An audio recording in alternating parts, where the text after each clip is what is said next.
Hola a todos, sean muy bienvenidos. Eh, con esta crisis sanitaria que estamos viviendo, no hemos tenido la posibilidad de conocernos. No hemos tenido la posibilidad de estar en una clase presencial, en una sala de clase como teníamos estipulado en un principio. Lamentablemente tenemos que trabajar de esta forma, una forma virtual desde la casa, que nos ha obligado a todos a cambiar nuestra rutina y nuestra forma de relacionarnos. Eso ha impedido que nos contactemos con las personas que queramos de forma física, que tengamos que mantener la distancia, en fin, y tomar una serie de resguardos que han venido a cambiar nuestras formas habituales y nuestra rutina diaria. Pero esto no implica a que nosotros no podamos seguir trabajando ni logrando esos objetivos que en un principio no hemos establecido.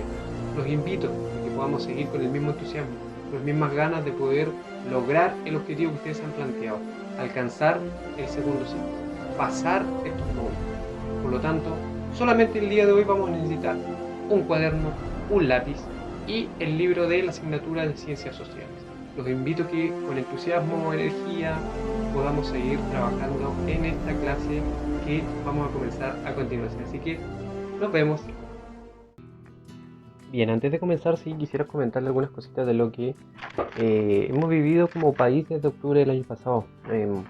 Estamos todos conscientes, ¿verdad?, que desde octubre del año pasado nuestro país está viviendo una serie de cambios y transformaciones y la población también está exigiendo estos cambios y transformaciones.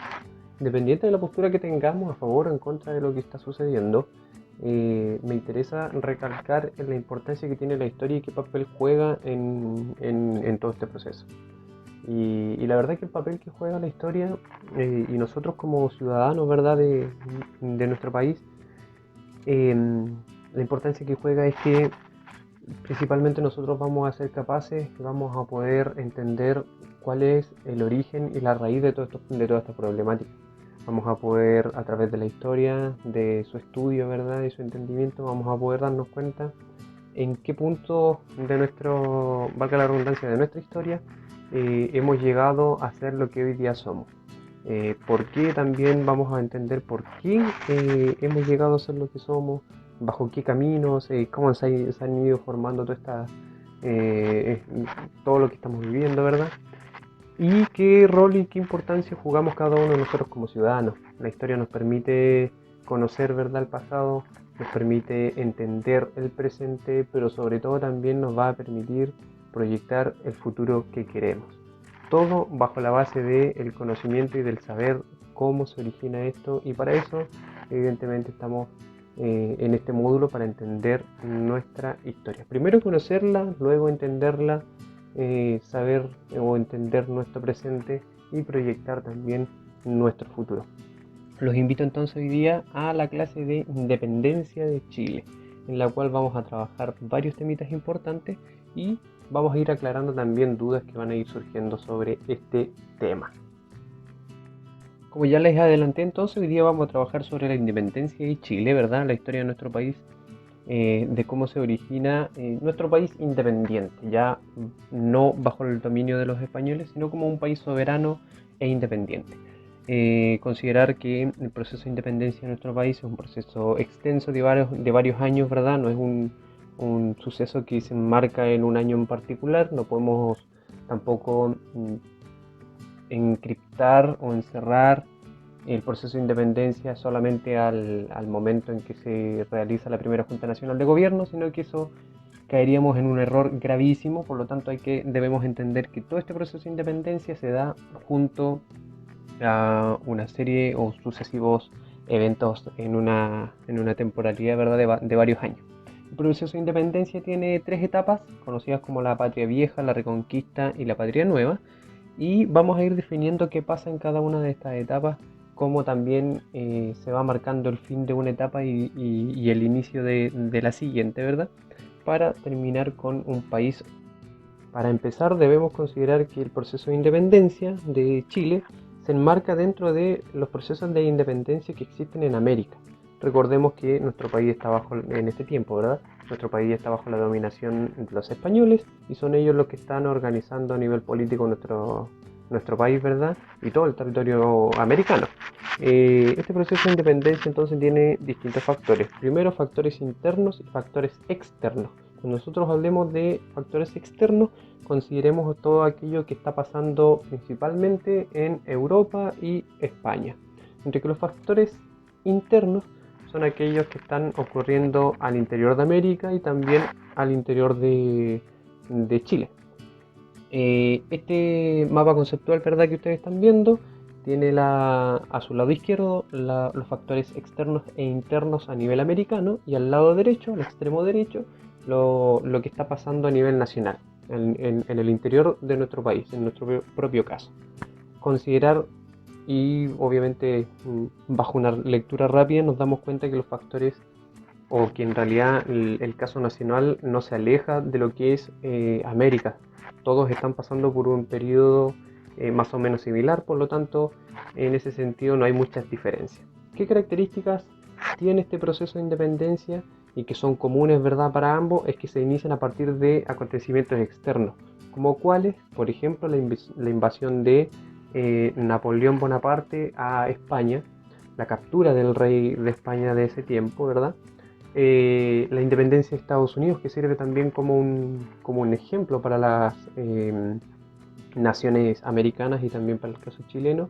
El inicio o la propagación, mejor dicho, de un proceso de ilustración, donde se invita a la gente a través de la lectura, ¿verdad?, de libros, de nuevas ideas, a pensar de una forma distinta. Y esta ilustración, su punto esencial es que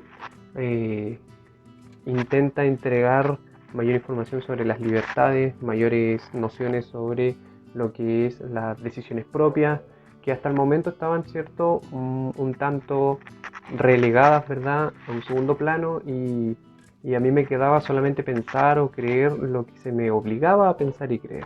En este caso, la ilustración invita a ser mucho más individual en pensamiento, y que yo pueda tener la libertad, ¿verdad?, de creer lo que en realidad yo quiera y no lo que se me está imponiendo. Consideremos que a nivel interno en América y en nuestro país también existía un descontento de los criollos, los que eran, digamos, propios de esta tierra, producto del sistema político, económico y cultural que se estaba viviendo, y que empezaban a generar molestias en estos criollos. Y estos criollos empezaron a levantar una bandera de lucha, que es el cuestionamiento. ¿Por qué debemos hacer lo que el rey, estando en España, nos obliga? Esa es la pregunta que se hacían. ¿Por qué tenemos que entregar, ¿verdad?, nuestra ganancia económica a una persona que ni siquiera conocemos, que solo nos han hablado de él, y que se encuentra en una realidad totalmente distinta a la nuestra? En ese aspecto, los criollos son un grupo, ¿verdad?, social, que va a generar los primeros pensamientos sobre cómo y por qué independizarnos. La mala organización, las malas decisiones, el mal gobierno en general que se está viviendo en América y en Chile son también un punto de descontento que está generando en los criollos y en la población en general. Y además que la élite de nuestro país y la élite de América en general, y la élite, hablamos de la élite, cuando hablamos de la élite nos referimos a las clases altas, ¿verdad? Ellos están teniendo mucho mayor conciencia. Piensa usted que muchos de ellos tienen la posibilidad de viajar a Europa y también impregnarse de la cultura europea y de lo que está pasando en Europa. Y en Europa se están viendo muchas transformaciones, muchos cambios a través de la Ilustración, de la Revolución Francesa, y todo eso también ellos lo traen al continente americano y también a Chile, y comienzan también a tener un mayor grado de conciencia, pero de una conciencia también nacionalista, sobre también el amor un poco a lo que es propio y a lo que es su propia identidad. Todo este proceso de independencia, entonces, de Chile se encuadra en un proceso de independencia que están viviendo todos los países en América. Vamos entonces con la primera etapa de este proceso de independencia de nuestro país, que se denomina la Patria Vieja. ¿Cuándo se inicia este proceso de Patria Vieja? esta etapa, mejor dicho, de Patria Vieja, se inicia con la instalación de la primera Junta Nacional de Gobierno en 1810 y va a finalizar en el desastre de Rancagua en 1814. Tenemos 4 años de Patria Vieja. ¿En qué consiste esta primera Junta Nacional de Gobierno? En resumidas cuentas, en Europa, en España en particular, había pasado algo delicado con el rey de España. El rey de España había sido tomado prisionero por Napoleón Bonaparte, y Napoleón Bonaparte se había instalado en el gobierno, digamos, español y de otras naciones en Europa. ¿Cuál era la intención? Era conquistar, ¿verdad?, una extensión más o menos importante de territorio en Europa, y la idea, ¿verdad?, era ampliar sus dominios. Con respecto a esto, al llegar a España y tomar prisionero al rey de España en el momento, lo que hace es simplemente dejar, entre comillas, sin organización a América. América en este momento depende mucho de lo que es las decisiones de España. España, en definitiva, manejaba a América a su antojo y lo maneja en todo sentido. Por lo tanto, cuando se toma prisionero al rey de España, todos quedan en América pensando, o con la duda, mejor dicho, de qué va a pasar. Y se empiezan a generar estas juntas de gobierno en los distintos países, ¿verdad? Para tomar decisiones respecto al tema. El caso chileno no es excepcional a estas juntas que existen en América, pero sí lo que es excepcional es las decisiones que se toman. En la primera Junta Nacional de Gobierno no se llega al acuerdo de independizarse. Por el contrario, lo que se dice es, chuta, ¿qué vamos a hacer ahora que, en palabras simples, el jefe no está? Ahora, si no está el jefe, ¿quién va a tomar las riendas de este asunto? ¿Y qué se decide en esa primera Junta Nacional de Gobierno? Simplemente se decide que vamos a esperar a que el rey retorne y por mientras vamos a seguir funcionando de la misma forma y le vamos, en palabras simples, le vamos a cuidar los intereses al jefe. Esas son las decisiones o el acuerdo, digamos, al cual se llega en esta primera Junta Nacional de Gobierno el 18 de septiembre de 1810. No hay ningún, o son muy despacios los bullicios que se están generando de independencia. Una que otra persona, ¿verdad?, animaba este sentimiento de independencia, decir, oye, pero podríamos aprovechar la oportunidad de independizarnos, aprovechando que ahora ya no está el jefe, podríamos nosotros tomar las decisiones por nosotros mismos y no depender de él, en fin. Pero rápidamente son acalladas estas vagas ideas y no son consideradas en cuenta hasta un par de años más. Por lo tanto, la primera Junta Nacional de Gobierno no se establece el proceso de independencia, sino que simplemente se decide que se van a resguardar los intereses del rey hasta que retorne. Y con esto también adelantarles o comentarles que estamos haciendo una celebración un tanto errada respecto a la independencia de nuestro país. Nosotros año a año celebramos el 18 de septiembre como la independencia de nuestro país, pero en definitiva no se logra el 18 de septiembre de 1810. Al contrario, solamente se deciden resguardar los intereses del rey, pero en ningún momento, en ningún caso, generar una independencia en nuestro país. Y nosotros hemos estado celebrando, ¿verdad?, esa fecha durante ya más de 200 años. Con respecto a eso, son otros los datos que aparecen en torno a por qué se celebra el 18 de septiembre y por qué no se celebra en la fecha que corresponde, que debería ser un par de años más adelante. Pero eso lo vamos a precisar en otra oportunidad. Con esto, como ustedes pueden apreciar, ¿verdad?, en la imagen, se genera esta suerte de fidelidad de la aristocracia, ¿verdad?, hacia el rey Fernando VII, que era el que está gobernando en España durante el periodo de independencia, ¿verdad? Y cuando llega Napoleón Bonaparte y lo toma prisionero a Fernando VII, ¿verdad?, los criollos, mayoritariamente la clase alta de nuestro país, deciden mantenerse fiel al rey y cuidar sus intereses hasta el momento. ¿Qué elementos sí fueron importantes para esta primera Junta Nacional de Gobierno el 18 de septiembre de 1810? Bueno, fueron elementos importantes que se decreta una libertad de comercio. O sea, aquí hasta antes, digamos, de la captura del rey Fernando VII, todo lo que tenía que ver con el comercio estaba controlado por España. Ellos eran los que decidían hacia dónde se vendía, qué se vendía, cómo se vendía, incluso fijaban el precio de estos productos.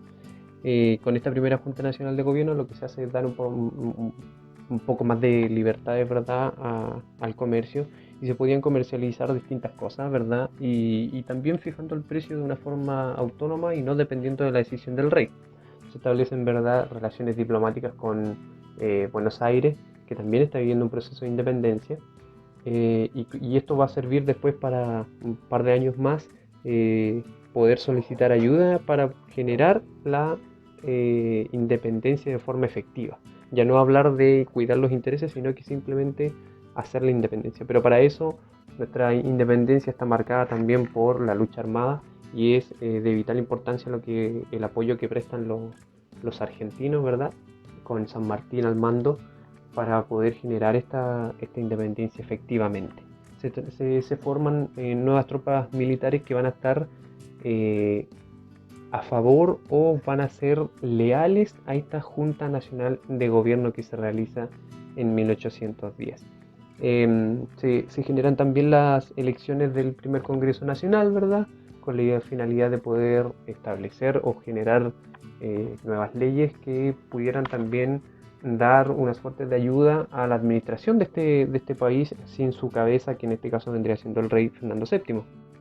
Como bien ya les comenté, esta primera Junta Nacional de Gobierno eh, va a generar la apertura del primer Congreso Nacional, ¿verdad?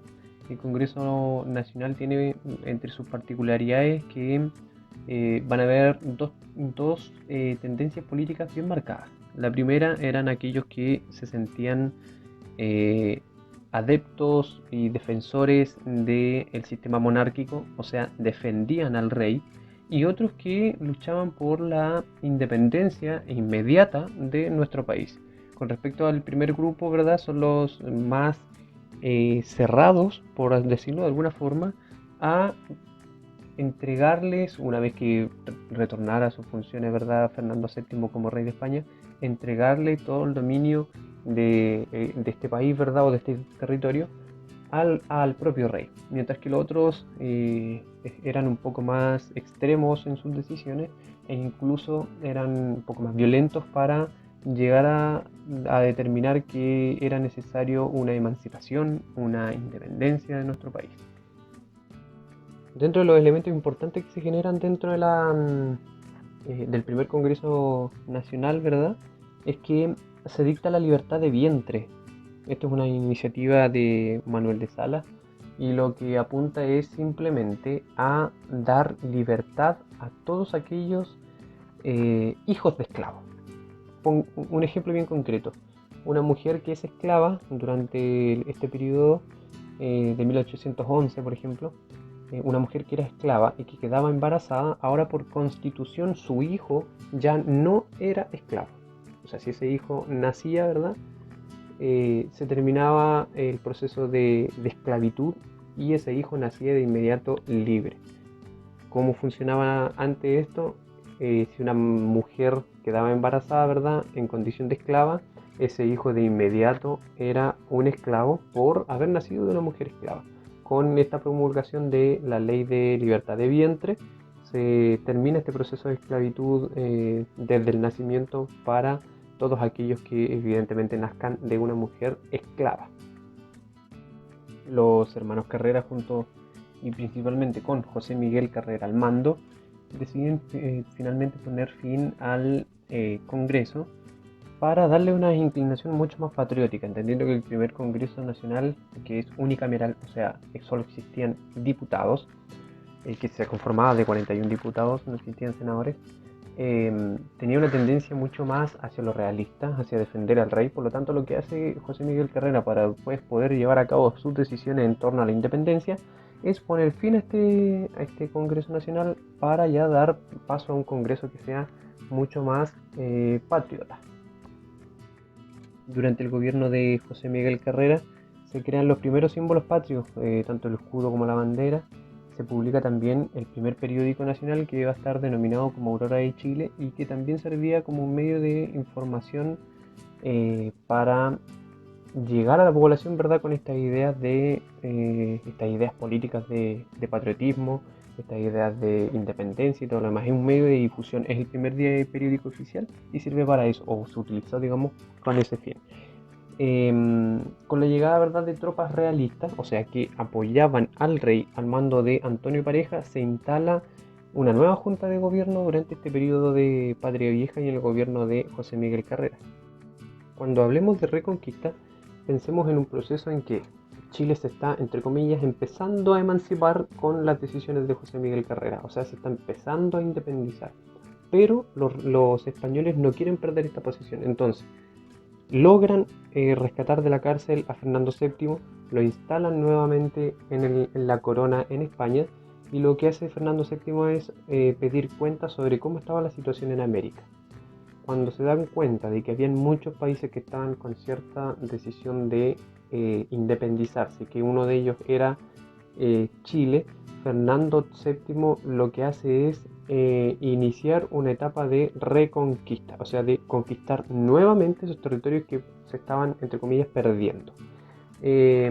Lo que hace simplemente es tratar de recuperar el control sobre las colonias e envía, obviamente, tropas realistas a defender y recuperar estos territorios.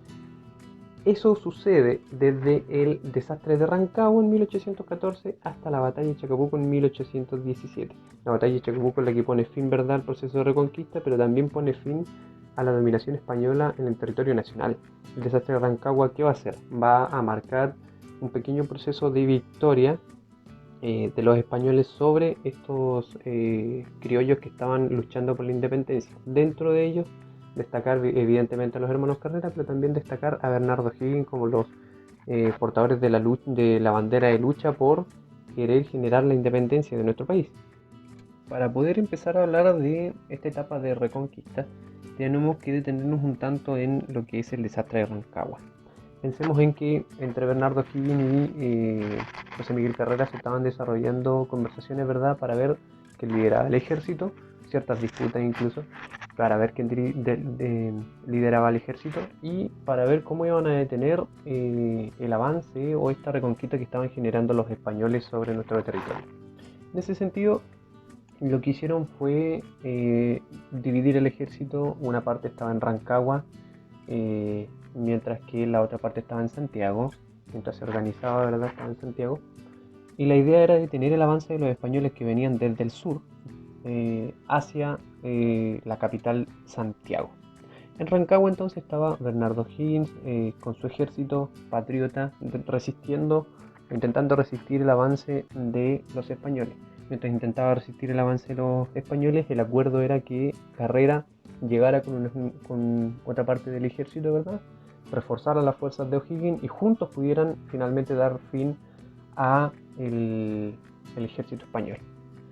Ante esta situación, Bernardo O'Higgins logra resistir 2 días en la plaza de Rancagua, esperando evidentemente la llegada de los refuerzos de Santiago al mando de Carrera.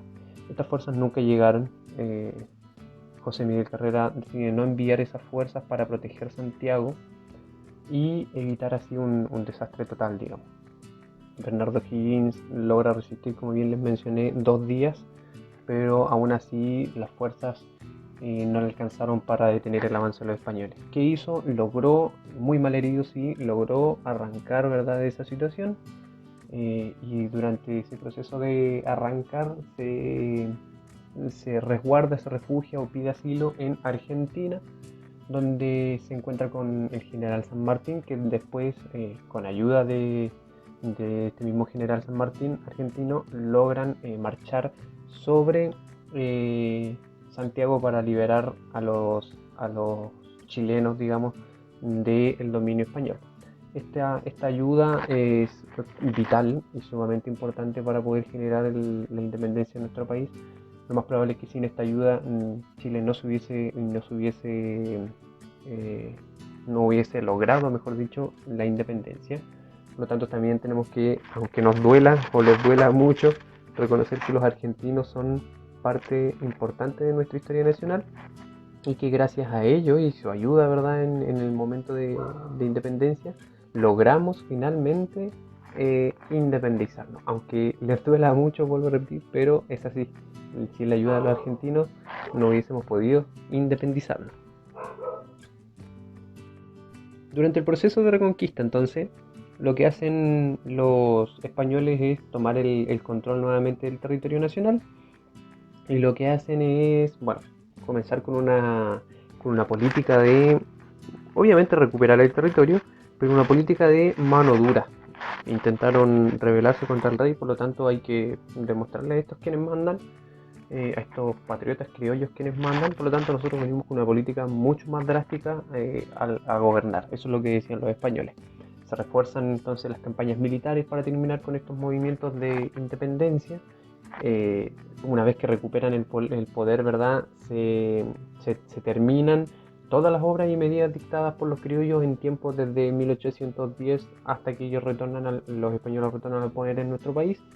Se restauran, todas las instituciones que eran del periodo de la colonia, y finalmente se realizan persecuciones a los patriotas, se confiscan sus bienes, se confiscan sus armas, y se les trata de disuadir, se les trata de eliminar para evitar obviamente este proceso de independencia. Una vez derrotadas las fuerzas, ¿verdad?, en Rancagua, los españoles logran llegar hasta Santiago y asumir nuevamente el control del territorio nacional. En ese entonces, en este proceso de reconquista, Mariano Osorio es quien vuelve a gobernar este territorio y luego deja al comisario Marco del Pont. ¿Cuáles son las decisiones que se toman? Es primero crear el tribunal para ajusticiar, tal cual como dice la presentación, ajusticiar a aquellos criollos que defendían la independencia. Dentro de esas decisiones, las que se toman son exiliar o relegar y enviar a todos estos criollos con ideas independentistas a la isla de Juan Fernández, con la única finalidad de mantenerlos alejados y que no generen desórdenes, ¿verdad? Todo esto se genera, o generó, mejor dicho, que la mayoría de los criollos que estaban en nuestro país y que no se habían decidido en algún momento a formar parte del proceso de independencia, finalmente se convencieran de esta idea y apoyaran ya ahora fielmente a lo que es poner fin a los lazos y a la dominación de los españoles. Sin embargo, y a pesar de toda esta mano dura que están poniendo los españoles en este proceso de reconquista, sigue existiendo una resistencia criolla, una resistencia a la independencia, y que está en este caso liderada por Manuel Rodríguez. Este personaje de la historia nacional va a dirigir la resistencia desde el interior de nuestro país. Este recordado personaje que se disfrazaba, ¿verdad?, para poder inmiscuirse en las juntas de los españoles, para poder sacar información, para poder espiar y poder así, de una forma mucho más interna, poder generar también la toma de decisiones respecto a la independencia de nuestro país. Este personaje, Manuel Rodríguez, va a generar una conexión directa con los patriotas que estaban instalados en Mendoza, recordemos a Bernardo O'Higgins, para poder comandar ahora un nuevo ejército apoyados por los argentinos desde Mendoza, un nuevo ejército que va a ayudar, digamos, en esta última batalla para poder liberar a nuestro país de los españoles. Este ejército toma el nombre de el Ejército Libertador de los Andes y marcha obviamente por la cordillera de los Andes desde Argentina hacia Santiago. En 1817, en febrero, se produce la batalla de Chacabuco, la que va a permitir que los patriotas puedan recuperar la ciudad de Santiago. Con la batalla de Chacabuco, desde en 1817 hasta la renuncia de Bernardo O'Higgins en 1823, se da el periodo de tiempo conocido como la Patria Nueva, que es ya la tercera parte del proceso de independencia en nuestro país. Durante este periodo, la batalla de Chacabuco va a generar la consolidación política y militar de la independencia, y a través del triunfo de las armas, los chilenos, apoyados por los argentinos, recordemos, logran independizar a nuestro país y transformarlo en un país soberano, ¿verdad?, sin dominación española. este proceso sí de expulsar a los españoles se tarda un par de años más, un tiempo un poquitito más extenso, porque muchos de estos españoles, bien digo, estos españoles, se empiezan a resguardar en territorios mucho más alejados de la zona central. Me refiero a la isla de Chiloé incluso, donde estos españoles pretendían en algún momento esperar refuerzos para poder volver a nuevamente reconquistar nuestro territorio, pero finalmente con la incansable búsqueda de los chilenos, mejor dicho, sobre los españoles, logran expulsarlo ya un par de años después. Y no es fructífera la idea de esperar las ayudas desde España. Finalmente España reconoce, ¿verdad?, la independencia de nuestro país, también porque Inglaterra tiene una participación en eso. Inglaterra reconoce la independencia de nuestro país, producto de que también financia con un préstamo, financia también la independencia apoyando económicamente el proceso de independencia. Recordemos que para poder ir a una guerra o luchar una batalla necesitamos implementos, necesitamos armas, necesitamos víveres, en fin. Y eso lo sacan mediante este préstamo que se genera con Inglaterra. Se generan durante la Patria Nueva se generan las últimas batallas entre los que son los realistas, los que apoyan a la corona, y los patriotas, los que defienden la independencia de nuestro país. Y Bernardo O'Higgins es el que asume como director supremo de nuestro país una vez que se instala la Patria Nueva y la independencia de nuestro país. Durante el mandato o el gobierno de Bernardo O'Higgins se realiza la declaración formal y legítima de la independencia de nuestro país. Esto ocurre exactamente el 12 de febrero de 1818. Desde aquí en adelante recién podemos mencionar que nuestro país es un país independiente, libre, y ya no está bajo la dominación de los españoles. Por lo tanto, desde aquí recién, fíjese, recién vamos a poder hablar de que Chile es un país libre. Y no en 1810 con la primera Junta Nacional de Gobierno. Sí, el 12 de febrero de 1818. Por lo tanto, recién el 2018 nosotros estaríamos cumpliendo 200 años de historia y no el 2010 como se celebró tiempo atrás. Recién ahí, en 1818, nosotros podríamos estar diciendo que estamos viviendo efectivamente un bicentenario. ¿Por qué se cambian las fechas, digamos, de celebración? De 1810, desde 1818, que es la fecha oficial, a 1810. Bueno, muchos comentan y han estudiado, me refiero a historiadores, han llegado a la conclusión que 1818 es una fecha mucho más relacionada a Bernardo O'Higgins.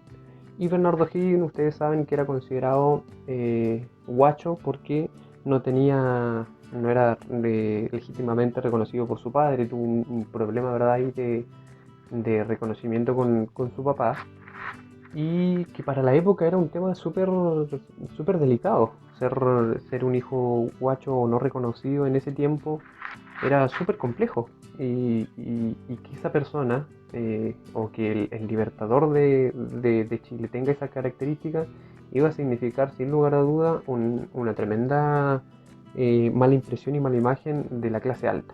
Entonces, ¿qué hacen ellos para evitar esa relación, verdad, de la libertad de nuestro país, encabezada por Bernardo O'Higgins? Deciden mejor dejar la fecha de 1810 como proceso de independencia, porque es una fecha mucho más relacionada a la clase alta de nuestro país. Fíjese que los que llegan al primer cabildo abierto en 18 de septiembre, ¿verdad?, no son cualquier tipo de ciudadanos, sino que son aquellos que tienen primero un poder económico que les permite y que acreditan, ¿verdad?, con ese poder económico, que pueden participar de este cabildo abierto. No cualquiera podía participar, no era cualquier ciudadano, sino que eran obviamente la clase alta de nuestro país.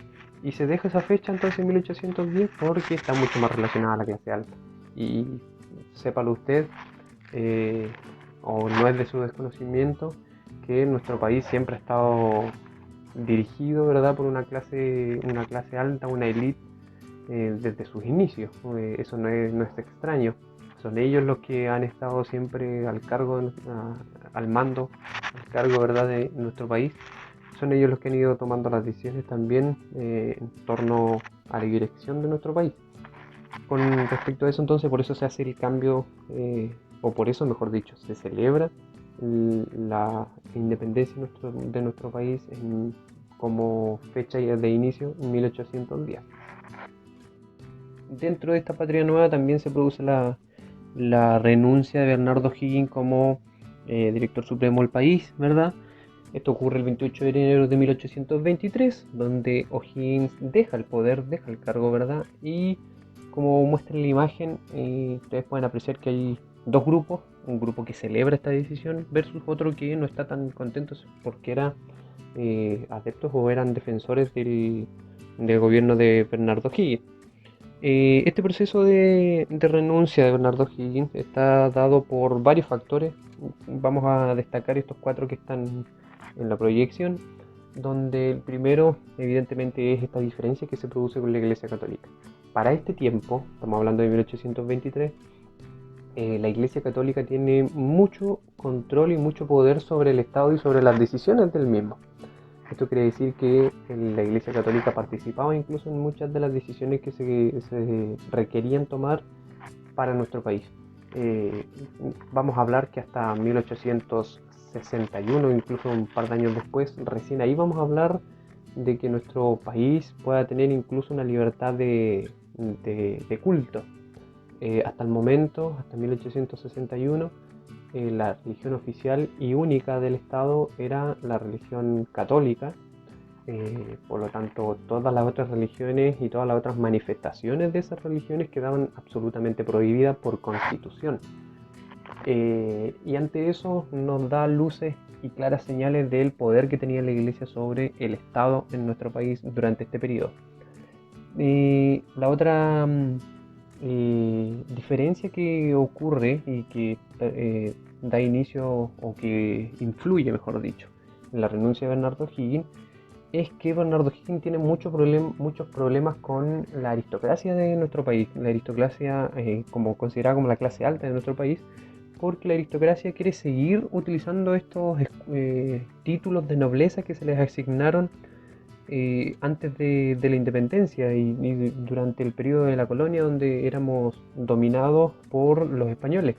Ellos quieren seguir utilizando estos títulos de nobleza porque le significaban una posición social mayor, y lo que hace Bernardo O'Higgins es simplemente eliminarlos, y al eliminarlos significaba que todos los chilenos, digamos, si no fuera por una diferencia económica, éramos exactamente iguales, sin tener estos títulos de nobleza. Por lo tanto, también ahí se genera una diferencia y una enemistad con la aristocracia de nuestro país, que era la clase alta, vuelvo a insistir, de este periodo. Tenía mucha concentración de poder Bernardo O'Higgins. La constitución había sido redactada de tal forma de que muchas decisiones pasaban por Bernardo O'Higgins y no existía esta separación o no era tan clara la separación de las funciones del Estado, ¿verdad? Con el poder ejecutivo, legislativo y judicial. Incluso algunos historiadores lo establecen a Bernardo O'Higgins casi como un dictador. Y finalmente se le acusa a Bernardo O'Higgins por la muerte tanto de Manuel Rodríguez como de los hermanos Carrera. Y aquí hay muchas versiones respecto a esto, sobre todo con la muerte de los hermanos Carrera, porque muchos estudios han aparecido respecto a este tema sobre la muerte de los hermanos Carrera y quién es el responsable de esto. Y claro, llegan a la conclusión de que es Bernardo O'Higgins el que manda a fusilar a los hermanos Carrera, a lo mejor fundados en este rencor producto de haber sido abandonado en el desastre de Rancagua. Recordemos que finalmente José Miguel Carrera nunca envió las tropas para apoyar a Bernardo O'Higgins, y a lo mejor fundado en esta especie de venganza. Lo que hace Bernardo O'Higgins es mandar a fusilar a los hermanos Carrera. Muchos historiadores han incluso sido un poquito más exhaustivos y profundos en el análisis de esta situación, y han descubierto que cuando se fusila a estos hermanos Carrera, después se envían los cuerpos asesinados, ¿verdad? con los impactos de balas en sus cuerpos, se envían estos cuerpos al padre de los hermanos Carrera, y junto a estos cuerpos se envía también la cuenta. Es como la boleta, le pasan la boleta al padre de los hermanos Carrera por el fusilamiento. Le dicen, mire, aquí están los restos de sus hijos, pero además usted tiene que costear el fusilamiento de sus propios hijos, y esto es decisión del director supremo Bernardo Higgins. Entonces, por eso ahí aparecen dos elementos importantes que ya les mencioné anteriormente. El excesivo poder que concentra Bernardo Higgins gracias a la Constitución también le permitía esto, y por eso muchos lo consideran un dictador, digamos, eh, dentro de su periodo de gobierno, y también apoyado por esta breve narración que les hice sobre el proceso de fusilamiento de los hermanos Carrera. En síntesis, ¿verdad? Y al igual como lo hicimos al principio o al inicio de este video, tenemos este mapa conceptual que nos permite resumir las tres etapas que hemos trabajado: la patria vieja, la reconquista y la patria nueva. Durante la patria vieja, recordar que se establece la primera Junta Nacional de Gobierno. En la reconquista, los españoles vuelven o intentan volver a tomar el control de las colonias, de la colonia chilena. Y en la patria nueva es Bernardo Higgins quien asuma el gobierno y el control del país, ¿verdad? Dentro de la patria vieja se empieza a generar esta diferencia entre un sentimiento de fidelidad al rey versus aquellos que quieren un proceso de independencia, pero ese sentimiento de independencia muy bajo, casi imperceptible, por decirlo de alguna forma. Y a pesar de que se mantiene esta fidelidad al rey, también se realizan algunas reformas al sistema como funcionaba en ese tiempo durante la patria vieja. Después de eso, en la reconquista, nosotros vamos a encontrar como rasgo característico es que es la reacción de los españoles a este proceso de independencia, que producto de esta decisión de querer independizarse, los españoles aplican mano dura sobre el territorio y sobre los criollos que estaban queriendo llevar a cabo el proceso de independencia, y es así como estos personajes finalmente son expulsados y enviados hacia la isla de Juan Fernández para evitar la propagación de esta idea de independencia. Y durante la patria nueva, el gobierno de Bernardo Higgins es como un elemento característico, ¿verdad? Y también finaliza con la renuncia o la abdicación del poder de Bernardo Higgins. Estas causas ya las acabamos de definir. Dentro de ellas destacamos dos, que es las diferencias que se producen con la Iglesia Católica, y la segunda, que es la diferencia que se produce con la clase alta de nuestro país de este periodo. Y por hoy eso vendría siendo todo lo que corresponde a nuestra clase. Agradezco la paciencia, ¿verdad? La participación que ustedes están teniendo. Ante cualquier duda que puedan tener, no duden en escribir. Ustedes ya en el primer video de bienvenida pudieron tener mis datos personales para poder contactarse conmigo.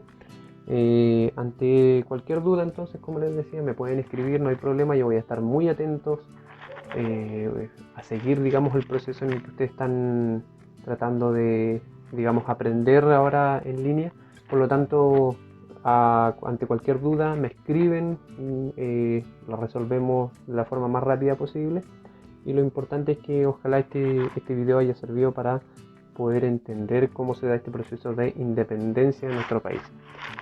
Nos vemos y nos escuchamos en un próximo video. Espero que haya sido de utilidad, así que estaré atentos. Hasta la próxima.